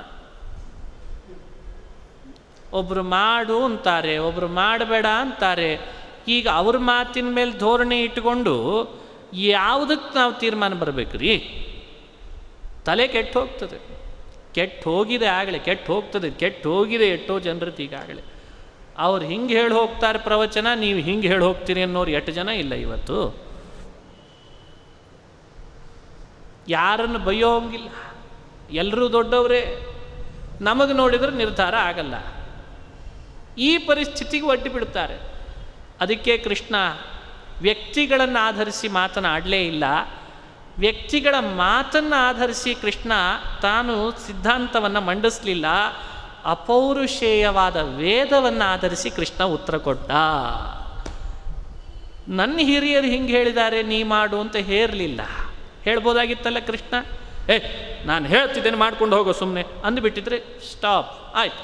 ಕೃಷ್ಣ ನೀ ಹೇಳ್ದೆಲ್ಲ ಕಣ್ಣು ಹೀಗೆ ತೆಗೆದು ಹೇಳ್ತಿದ್ದೇನೆ ಕೇಳ್ತೀಯಾ ಇಲ್ಲೋ ಬಿಲ್ಲು ಎತ್ತುಕೊಂಡು ದಡ ಯುದ್ಧ ಮಾಡಿ ಮುಗಿಸ್ಬಿಡ್ತಿದ್ದ. ಎಲ್ಲಾದರೂ ಹೇರಿದ ಅನ್ನಿಸ್ತದ? ಹೇರಲಿಲ್ಲ. ಕೃಷ್ಣ ಮಾಡುವ ಕರ್ತವ್ಯವನ್ನು ಯಾವುದರಿಂದ ತಿಳಿಬೇಕು, ಅದಕ್ಕೊಂದು ಟೆಕ್ಸ್ಟ್ ಬುಕ್ ಯಾವುದಾದ್ರೂ ಇದೆನಾ? ಕರ್ತವ್ಯ ಯಾವುದು ಅಂತ ನಿಭಾಯಿಸ್ಕೊಂಡು ಹೋಗಲಿಕ್ಕೆ ಅದಕ್ಕೊಂದು ಟೆಕ್ಸ್ಟ್ ಬುಕ್ ಯಾವುದಾದ್ರೂ ಇದೆನಾ? ಮಾನವನಾಗಿ ಹುಟ್ಟಿದವನಿಗೆಲ್ಲ ಅವನದೇ ಆದಂಥ ಕರ್ತವ್ಯವನ್ನು ಇದು ಅಂತ ತಾನು ನಿರ್ಧಾರ ತಗೊಳ್ಬೇಕು ಅಂತಂದರೆ ಯಾವುದಕ್ಕೆ ಸರಿಯಾದ ಮಾರ್ಗ ಅಂದರೆ ಕೃಷ್ಣ ಎಲ್ಲವನ್ನು ವಿಚಾರ ಮಾಡಿ ಒಂದು ಮಾತು ಹೇಳ್ದ. ವ್ಯವಸಾಯಾತ್ಮಿಕ ಬುದ್ಧಿ ಏಕೇಹ ಕುರುನಂದನ. ಮನುಷ್ಯನನ್ನು ದಾರಿ ಹಿಡಿದು ಸರಿಯಾದ ಮಾರ್ಗದಲ್ಲಿ ಬರಲಿ ಅಂತ ಅಪೇಕ್ಷೆ ಪಡುವ ಪ್ರಮಾಣಗಳನ್ನೆಲ್ಲ ಸಂಕಲನ ಮಾಡಿಕೊಂಡಂಥ ಒಂದೇ ಒಂದು ಅಪೂರ್ವವಾದ ಪ್ರಮಾಣ ಅಂದರೆ ಯಾವುದದು? ವೇದ. ವೇದ, ಆ ವೇದದ ಮಾತುಗಳನ್ನು ಅನುಸರಣೆ ಮಾಡಿಕೊಂಡಿರುವಂಥ ಧರ್ಮಶಾಸ್ತ್ರಾದಿಗಳು, ಅದಕ್ಕಿಂತ ಬೇರೆ ಯಾವುದಿಲ್ಲ. ಇದಕ್ಕೆ ವಿರುದ್ಧವಾದದ್ದು ಬಹಳ ಕಾಣಬಹುದು ನಿನಗೆ. ಆದರೆ ಅವ್ಯವಸಾಯಿನ, ವ್ಯವಸಾಯ ಅಂದರೆ ನಿಶ್ಚಯ, ಅವ್ಯವಸಾಯ ಅಂದರೆ ಅನಿಶ್ಚಯ. ನಿಶ್ಚಯ ಮಾಡದೇನೆ ಕಾಂಟ್ರವರ್ಸಿಯನ್ನು ತಂದು ಕೊಡುವಂಥ ಸಾಕಷ್ಟು ದಾರಿಗಳು ಮಾತುಗಳು ನಿನಗೆ ಬದುಕಿನೊಳಗೆ ಸಿಗಬಹುದು. ಅವ್ಯಾವುದು ಆಧಾರ ಅಲ್ಲ. ಎಲ್ಲ ಪ್ರಮಾಣಗಳನ್ನು ನಿಶ್ಚಯಿಸಿಕೊಡುವಂಥ ಆಧಾರ ಅಂದರೆ ಧರ್ಮಶಾಸ್ತ್ರ, ವೇದಶಾಸ್ತ್ರ. ಇದು ಬಾಯಿ ಬಿಟ್ಟು ಕೃಷ್ಣ ಪರಮಾತ್ಮ ವೇದಶಾಸ್ತ್ರ ಅಂಥೇಳಿ ಹೇಳಲಿಲ್ಲ ಅಷ್ಟೇ, ಆದರೆ ಹೇಳುವಾಗ ಒಂದು ಅದ್ಭುತವಾದ ಮಾತಿನಿಂದ ಹೇಳಿದಾನೆ. ವ್ಯವಸಾಯಾತ್ಮಿಕ ಬುದ್ಧಿ ಏಕೇಹ ಕುರುನಂದನ. ವೇದಶಾಸ್ತ್ರ ಅಂಥೇಳಿ ಅನ್ನಲಿಲ್ಲ ಕೃಷ್ಣ. ಯಾಕಂದರೆ ವೇದಶಾಸ್ತ್ರವನ್ನು ತಮಗೆ ಹೆಂಗೆ ಬೇಕೋ ಅರ್ಥ ಮಾಡೋರು ಭಾಳ ಆಗಿದ್ದಾರೆ ಇತ್ತೀಚೆಗೆ. ಏನು ಮಾಡ್ತೀರಿ? ಅದಕ್ಕೆ ಕೃಷ್ಣ ಅಂದ, ವೇದಶಾಸ್ತ್ರ ಅದು ಸಾಗರ ಇದ್ದ ಹಾಗೆ, ಅದು ತಮಗೆ ಹೇಗೆ ಬೇಕೋ ಹಾಗೆ ಅರ್ಥ ಮಾಡ್ಕೊಳ್ಳೋದ್ರೆಲ್ಲ ಅರ್ಥ ಇಲ್ಲ, ಉಪಯೋಗ ಇಲ್ಲ. ಅದನ್ನು ವ್ಯವಸಾಯಾತ್ಮಿಕ ಬುದ್ಧಿ ಅಂತ. ಅದಕ್ಕೆ ನಮ್ಮೆಲ್ಲರ ಬುದ್ಧಿ ಅದು ನೇಗಿಲಿದ್ದ ಹಾಗೆ. ವೇದಶಾಸ್ತ್ರಗಳು ಏನು ವೇದಗಳಿದ್ದಾವೆ ಅದು ಭೂಮಿ. ನಮ್ಮ ನೇಗಿಲಿನಿಂದ ನಾವು ಅಲ್ಲಿ ಕೃಷಿಕರಾಗಿ ಉಳುವ ಕೆಲಸ ಮಾಡ್ತಿರ್ಬೇಕಂತ. ನಮ್ಮ ಬುದ್ಧಿ ಎಷ್ಟೆಷ್ಟು ವ್ಯವಸಾಯ ಮಾಡಲಿಕ್ಕೆ ಶುರು ಆಗ್ತದೆ, ಒಂದಲ್ಲ ಒಂದು ಹಂತದಲ್ಲಿ ಆ ವೇದಶಾಸ್ತ್ರ ನಮಗೊಂದು ಸರಿಯಾದ ಕಾನ್ಸೆಪ್ಟನ್ನು ಮನಸ್ಸಿನಲ್ಲಿ ದೃಢಪಡಿಸ್ತದೆ. ಇದು ತತ್ವ ಅಂತ ದೃಢಪಡಿಸ್ತದೆ. ಅದು ದೃಢಪಡಿಸೋ ತನಕನೂ ನಾವು ವ್ಯವಸಾಯ ಮಾಡ್ತಾ ಇರಬೇಕಂತ. ಇದು ವ್ಯವಸಾಯ ಶಬ್ದ ಇದೇನೋ ಇಲ್ಲೋ, ಸಂಸ್ಕೃತದಲ್ಲಿ ಅಷ್ಟೇ ಅಲ್ಲ, ಕನ್ನಡದಲ್ಲಿಯೂ ವ್ಯವಸಾಯ ಅನ್ನೋ ಪದ ಇದೇನೋ ಇಲ್ಲೋ. ವ್ಯವಸಾಯ ಅಂದರೆ ಏನು ಮಾಡ್ತೇವೆ? ವ್ಯವಸಾಯ ಮಾಡಪ್ಪ ಅಂತಾರೆ. ವ್ಯವಸಾಯ ಅಂದರೆ ಶಬ್ದ ಅರ್ಥ ಸ್ಪಷ್ಟ ಇದೆ. ಸಂಸ್ಕೃತದಲ್ಲಿ ಶಾಸ್ತ್ರಗಳಲ್ಲಿ ನಿಶ್ಚಯ ಅಂತ ಅರ್ಥ. ನಿಶ್ಚಯ ಅನ್ನೋದಕ್ಕೆ ವ್ಯವಸಾಯ. ಅದನ್ನು ಹೀಗೆ ಅನುಸಂಧಾನ ಮಾಡ್ಬೋದು. ನಮ್ಮ ಬುದ್ಧಿಯನ್ನು ನೇಗಿಲಿನಂತೆ ಮಾಡಿ ವೇದಶಾಸ್ತ್ರಗಳು ಅನ್ನುವಂಥ ಭೂಮಿಯಲ್ಲಿ ಚೆನ್ನಾಗಿ ಕೃಷಿ ಮಾಡಿದಾಗ ಸರಿಯಾದ ಒಂದು ದಾರಿ ನಮಗೆ ಸಿಕ್ಕೇ ಸಿಗ್ತದೆ. ಅದು ಒಂದೇ ದಾರಿ, ಅಲ್ಲಿ ನೂರಾರು ದಾರಿ ಕಾಣಲ್ಲ, ಆವಾಗ ಒಂದೇ ದಾರಿ ಕಾಣಿಸ್ತದೆ. ಆ ದಾರಿಯನ್ನು ಅಳವಡಿಸ್ಕೊಂಡು ಹೋಗಬೇಕೇ ಹೊರತು ಮೇಲ್ಮೇಲೆ ನೋಡಿಕೊಂಡು ಇದೋ ಅದೋ ಅಂತ ತಲೆಗೆ ಕೆಡಿಸ್ಕೊಳ್ಳೋದರಲ್ಲಿ ಅರ್ಥ ಇಲ್ಲ.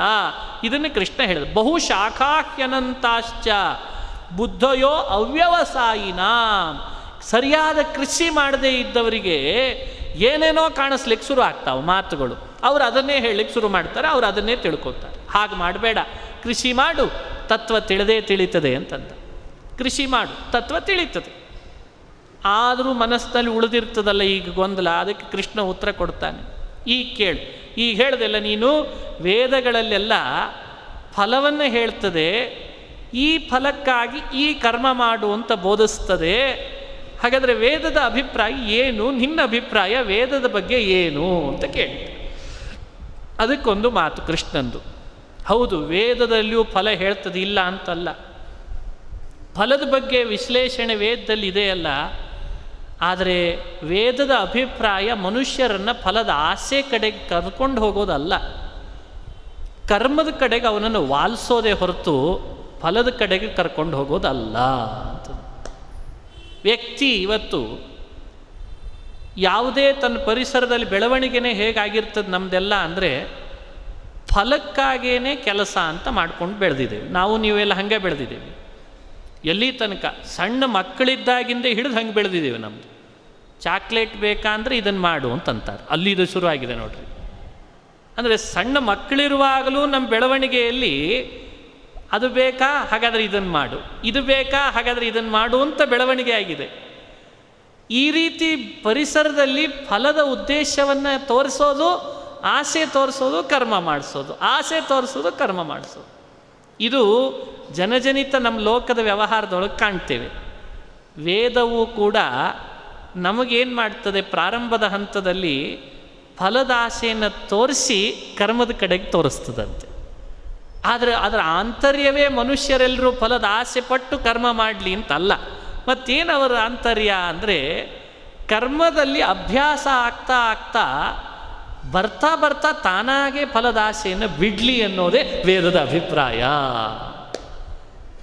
ಕರ್ಮದಲ್ಲಿ ತೊಡಗಿದ ಮೇಲೆ ಇಷ್ಟು ದಿವಸ ಮಾಡಿದೆಯಲ್ಲಪ್ಪ, ಫಲದ ಆಸೆಯಲ್ಲೇ ಇಷ್ಟು ದಿವಸ ಕರ್ಮ ಮಾಡ್ತಿದ್ದಿ, ಇನ್ನಾದರೂ ನೀನೇನು ಮಾಡು, ಕೇವಲ ಕರ್ಮವನ್ನು ಮಾಡ್ತಾ ಬಾ, ಆ ಫಲದ ಆಸೆಯನ್ನು ಮಾತ್ರ ನೀನು ಪರಿತ್ಯಾಗ ಮಾಡು ಅಂತ.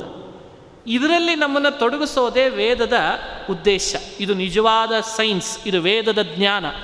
ಕರ್ಮದ ಬಗ್ಗೆ ವೇದಗಳು ಉಪದೇಶ ಮಾಡುವಾಗಲೇ ಫಲವನ್ನು ಜೋಡಿಸಿ ಹೇಳಬೇಕು ಅನ್ನೋದು ಮನುಷ್ಯರ ಪ್ರವೃತ್ತಿಯನ್ನು ಅನುಸರಿಸಿ ಹೇಳ್ತೇ ಹೊರತು ಮನುಷ್ಯನಿಗೆ ಕರ್ಮದಲ್ಲೇ ತೊಡಗಿಸೋದಕ್ಕಾಗಿ ವೇದ ಹೇಳಿದ್ದಲ್ಲ, ಫಲದಲ್ಲೇ ತೊಡಗಿಸೋದಕ್ಕಾಗಿ ವೇದ ಹೇಳಿದ್ದಲ್ಲ. ಸಕಾಮ ನಿಷ್ಕಾಮ, ಸಕಾಮ ನಿಷ್ಕಾಮಗಳು ಅನ್ನೋದು ಹೆಸರಿನಲ್ಲಿ ಸ್ವಲ್ಪ ನಮಗೆ ಅನುಸಂಧಾನಕ್ಕೆ ಬರಲಿಕ್ಕೆ ಕಠಿಣ. ಆದರೆ ಕರ್ಮ ಒಂದೇ. ಫಲದ ಆಸೆ ಇಲ್ಲದೇ ಇರೋದು. ಹೀಗಿದನ್ನು ಚಿಂತನೆ ಮಾಡಿ. ಎ ಫಲದ ಆಸೆ, ಬಿ ಫಲದ ಆಸೆ ಇಲ್ಲದೇ ಇರೋದು. ಕರ್ಮ ಒಂದೇ, ಆದರೆ ಫಲದ ಆಸೆಯ ಅಂಗಿ ಹಾಕಿದರೆ ಅದು ಚೆನ್ನಾಗಿ ಕಾಣಲ್ಲ, ಅದು ಮೋಕ್ಷಕ್ಕೆ ದಾರಿ ಆಗಲ್ಲ. ಅದರ ಹಿನ್ನೆಲೆಯಲ್ಲಿ ಫಲದ ಆಸೆ ಇಲ್ಲದೇ ಇರುವಂಥ ಒಳ್ಳೆ ಅಪೂರ್ವವಾದ ಶಾಲು ಹೊದಿಸಿಬಿಟ್ರೆ ಅದು ಎಂದಿದ್ರೂ ನಮಗದು ಮೋಕ್ಷಕ್ಕೆ ದಾರಿ ಮಾಡಿಕೊಡ್ತದೆ. ಗಮನಿಸ್ರಿ, ಫಲದ ಆಸೆ ಇಲ್ಲದೇ ಇರೋದು. ಕರ್ಮ ಒಂದೇ. ಕರ್ಮವೇ ಎರಡು ರೀತಿ ಆಗ್ತದೆ. ಯಾವಾಗ ಫಲದ ಆಸೆಯಿಂದ ಮಾಡಿದಾಗ ಆ ಕರ್ಮ ಬೇರೆ ಆಗ್ತದೆ, ಫಲದ ಆಸೆ ಇಲ್ಲದೆ ಮಾಡಿದಾಗ ಆ ಕರ್ಮ ಬೇರೆ ಆಗ್ತದೆ. ಅದಕ್ಕೆ ಹೆಸರು ಕೊಟ್ಟರು ನಿವೃತ್ತ, ನಿಷ್ಕಾಮ, ಅದಕ್ಕೇನೇನೋ ಒಂದು ಹೆಸರುಗಳನ್ನು ಕೊಟ್ಟಿದ್ದಾರೆ ಅಷ್ಟೇ. ಇಷ್ಟೇ ನೋಡ್ರಿ, ಇದನ್ನೇ ಹೇಳ್ತಿದ್ದಾನೆ ಕೃಷ್ಣ ಪರಮಾತ್ಮ. ಫಲದ ಆಸೆಯಿಂದ ಮಾಡೋದು ಬೇರೆ, ಫಲದ ಆಸೆ ಇಲ್ಲದೆ ಮಾಡೋದು ಬೇರೆ. ಇಲ್ಲದೆ ಮಾಡೋದು ತತ್ವಜ್ಞಾನಕ್ಕೆ ಸಾಧನ, ಇದ್ದು ಮಾಡಿದರೆ ಅದರಿಂದ ಏನು ಅನರ್ಥ ಅದರದೆಲ್ಲ ವಿವರಣೆ ಮುಂದೆ ಬರ್ತದೆ. ಇದ್ದು ಮಾಡೋದನ್ನು ಕೃಷ್ಣ ಬಹಳ ಸಿಟ್ಟಿನಲ್ಲಿ ನಿಷೇಧಿಸ್ತಾನೆ, ಅವರನ್ನು ನಿಂದಿಸ್ತಾನೆ, ಅದು ಸರಿಯಲ್ಲ ಅಂತ ಹೇಳ್ತಾನೆ. ವೇದಗಳಿಗೂ ಕೂಡ ಫಲದಾಸೆ ಇಟ್ಟುಕೊಂಡು ಮಾಡು ಅನ್ನೋ ಉದ್ದೇಶ ಇಲ್ಲ ಅಂತ ವ್ಯಾಖ್ಯಾನ ಮಾಡ್ತಾನೆ. ಅದೇ ಮುಂದೆ ಬರ್ತಾ ಇರುವಂಥ ಮಾತು. ಯಾಮಿಮಾಂ ಪುಷ್ಪಿತಾಂ ವಾಚಂ ಪ್ರವದಂತ್ಯ ವಿಪಶ್ಚಿತಃ ವೇದವಾದರತಾಃ ಪಾರ್ಥ ನಾಣ್ಯದಸ್ತೀತಿ ವಾದಿನಃ ಕಾಮಾತ್ಮಾನಸ್ವರ್ಗಪರಾಃ ಜನ್ಮ ಕರ್ಮ ಫಲಪ್ರದಂ ಕ್ರಿಯಾ ವಿಶೇಷ ಬಹುಲಾಂ ಭೋಗೈಶ್ವರ್ಯ ಗತಿಂ ಪ್ರತಿ ಭೋಗೈಶ್ವರ್ಯ ಪ್ರಸಕ್ತಾನಾಂ ತಯಾಪಹೃತ ಚೇತಸಾಂ ವ್ಯವಸಾಯಾತ್ಮಿಕಾ ಬುದ್ಧಿ ಸಮಾಧೌ ನ ವಿಧೀಯತೆ. ಇದು ಕೃಷ್ಣನ ಮಾತು. ಇವೆಲ್ಲವೂ ವೇದದ ಆಂತರ್ಯವನ್ನು ನಮಗೆ ತೋರಿಸ್ಲಿಕ್ಕೆ ಬಂದ ಸೈನ್ಸ್, ಇದು ವಿಜ್ಞಾನ. ವೇದದ ಭಾವ ಏನು? ವೇದ ಅಂತೂ ಅಪೌರುಷೇಯ, ಯಾರೂ ನಿರ್ಮಿಸಿದ್ದಲ್ಲ, ಅನಾದಿಯಿಂದ ಇದ್ದಂಥ ಸಂವಿಧಾನ, ಅದನ್ನು ಯಾರೂ ಹುಟ್ಟಿ ಹಾಕಿದ್ದಲ್ಲ, ಅವರು ಇವರು ಜಾಡ್ಯಕ್ಕೆ ಸೇರಿಸಿ ಬಂದ ಮಾತುಗಳಲ್ಲ, ಅಲ್ಲಿ ಕಮಿಟಿ ಮಾಡಿ ಅದನ್ನು ತೀರ್ಮಾನ ಮಾಡಿದ ಸಂವಿಧಾನ ಅಲ್ಲ. ಸಾಕ್ಷಾತ್ತಾಗಿ ಅಪೌರುಷೇಯವಾದ ವೇದ ಅನ್ನೋ ಸಂವಿಧಾನ ಪ್ರತಿಯೊಬ್ಬ ಮಾನವ ಕುಲದ ಏಳಿಗೆಯನ್ನು ಬಯಸಿಯೇನೆ ಪ್ರಾರಂಭದ ಹಂತದಲ್ಲಿ ಫಲದ ಬಗ್ಗೆ ವಿಶ್ಲೇಷಣೆ ಕೊಟ್ಟರೂ ಕೂಡ ಮನುಷ್ಯರನ್ನು ಕರ್ತವ್ಯದಲ್ಲಿ ತೊಡಗಿಸಿ ಆತ್ಮನನ್ನು ಎತ್ತುವ ಉದ್ದೇಶವೇ ವೇದಕ್ಕಿದೆ ಹೊರತು ಆತ್ಮನಿಗೆ ಫಲದ ಆಸೆ ಗಂಟು ಬೀಳಿಸೋ ಉದ್ದೇಶ ವೇದಗಳಿಗಿಲ್ಲ ಅಂತ ವ್ಯಾಖ್ಯಾನ ಮಾಡ್ತಾನೆ. ಇದು ಎಂಥ ಅದ್ಭುತವಾಗಿದೆ ನೋಡ್ರಿ. ಫಲದ ಆಸೆನೇ ಹೆಚ್ಚಾಗಿ ಮಾಡಿಕೊಂಡು ಕರ್ಮ ಮಾಡಲಿಕ್ಕೆ ಶುರು ಮಾಡಿದರೆ ಏನಾಗ್ತದೆ? ಹಾಗೆ ವೇದವನ್ನು ಯಾರಾದರೂ ಇಂಟರ್ಪ್ರಿಟೇಟ್ ಮಾಡಿದರೆ ಅದು ತಪ್ಪು ಅಂತಾನೆ ಕೃಷ್ಣ ಪರಮಾತ್ಮ. ವೇದವನ್ನು ಹಾಗೆ ಇಂಟರ್ಪ್ರಿಟೇಟ್ ಮಾಡೋದು ತಪ್ಪು, ನಮ್ಮ ಬದುಕಿನೊಳಗೆ ಫಲದ ಆಸೆಯನ್ನು ಅಳವಡಿಸ್ಕೊಂಡು ಕರ್ಮ ಮಾಡೋದು ತಪ್ಪು. ಈ ಎರಡೂ ವರ್ಗವನ್ನು ಕೃಷ್ಣ ಸಿಡಿದೆದ್ದು ಬೈತಾನೆ. ಇದು ಸರಿಯಲ್ಲ ಅಂತ ತೋರಿಸ್ತಾನೆ. ಇದ್ರ ಬಗ್ಗೆ ನಾಳೆ ದಿವಸ ನಾವು ನೀವು ಚಿಂತನೆ ಮಾಡೋಣ. ನಿಜವಾದ ಫಲ ಯಾವುದು, ಹೂ ಯಾವುದು? ನೋಡಿ, ಕೃಷ್ಣನ ಮಾತಿನಲ್ಲಿ ಹೂ ಬಂದಿದೆ, ಹಣ್ಣು ಬಂದಿದೆ. ಹೂ ಯಾವುದು, ಹಣ್ಣು ಯಾವುದು, ಮರ ಯಾವುದು? ಯಾವ ಮರದಲ್ಲಿ ಯಾವುದನ್ನು ನಾವು ಹಣ್ಣು ಅಂತ ತಿಳಿಬೇಕು, ಹೂವನ್ನೇ ಎಂದು ಹಣ್ಣು ಅಂತ ನಾವು ಭ್ರಮಿಸಬಾರ್ದು. ಅದರಂಥ ದಡ್ತನ ಇಲ್ಲ ಅಂತ ನಿರೂಪಿಸ್ತಾನೆ. ನಾಳೆ ಇದನ್ನು ಅನುಸಂಧಾನ ಮಾಡೋಣ. ಶ್ರೀಕೃಷ್ಣ ಅರ್ಪಣಮಸ್ತು. ಹರಯೇ ನಮಃ, ಹರಯೇ ನಮಃ.